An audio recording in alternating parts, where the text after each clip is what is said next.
The rising water levels of the River Nile along Obongi fish landing site in Obongi district has submerged multiple residential homes and infrastructure, causing loss of property, a halt on transportation and distribution of businesses throughout the district. The Nile water started rising in April 2020 and has since been increasing weekly, slowly pushing away the nearby settlers, forcefully evacuating them from their residential houses, hindering transportation to the nearby regions. I took a decision on Wednesday to move the whole of West Nile so that I can understand exactly what is happening in West Nile. I think in a simple term, the issue of this flood in Obongi and other places like Ajumani and Moyo is as a result of the disconnection we have invested in vis-a-vis environmental protection. Let me give you just a small background.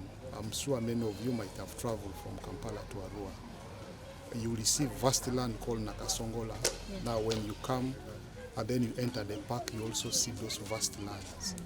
These are us activities of man and nature. We have destroyed nature so much such that nature is now reacting to us. This one of Obongi, in my understanding, is simple because now the catchment areas that used to absorb these water sources have been destroyed.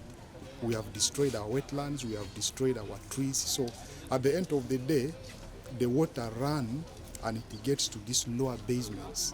Obongi is one of the lower basements. And my worry is this flood is not going to stop this year. It may continue for ages if nothing is done.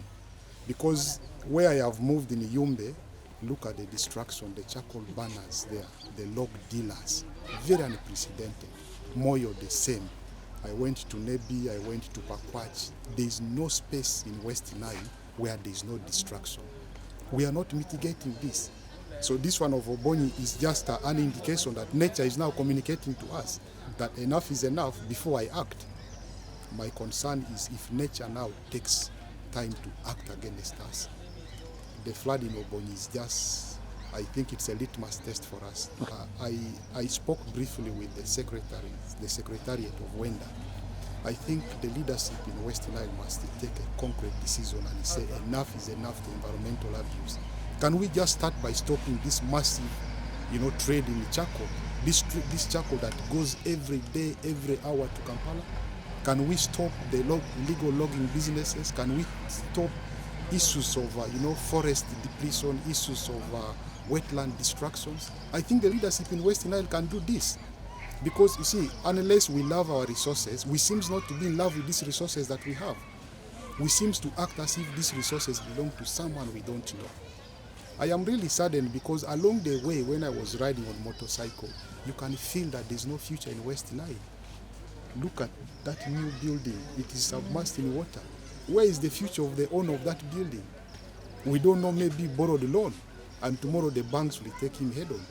I think West Nile is losing an identity. The LC5 chairperson and NRM chairman for Obongi district, Mr. Habib Buga Chemist, is saddened with the devastating impact that the floods have had towards his people. The issue of the floods, when I came in the office, it was there. It is now for 2.5 years.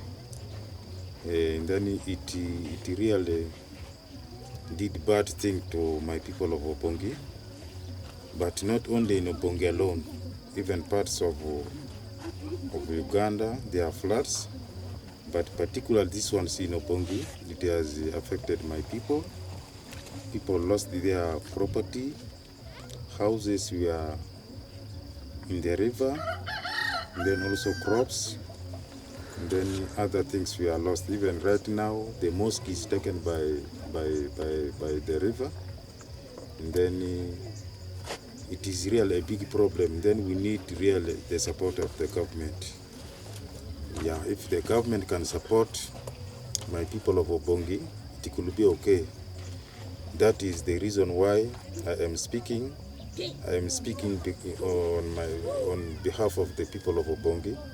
It is very bad as a government, and then we represent government, and then the OPM, and then other partners. And then in my speech in the budget conference, also I mentioned the issue of the floods which affected my people, and then I need all the partners to support the people of Obongi who are affected with the floods. There is no telling when the rising waters will cease, but what is evident is that the partners and the stakeholders should intervene through community sensitization of the conservation of the environment and the relocation of the grieved victims to safe and protected locations. Reporting for West Nile Television, I am Okumuringa Christine.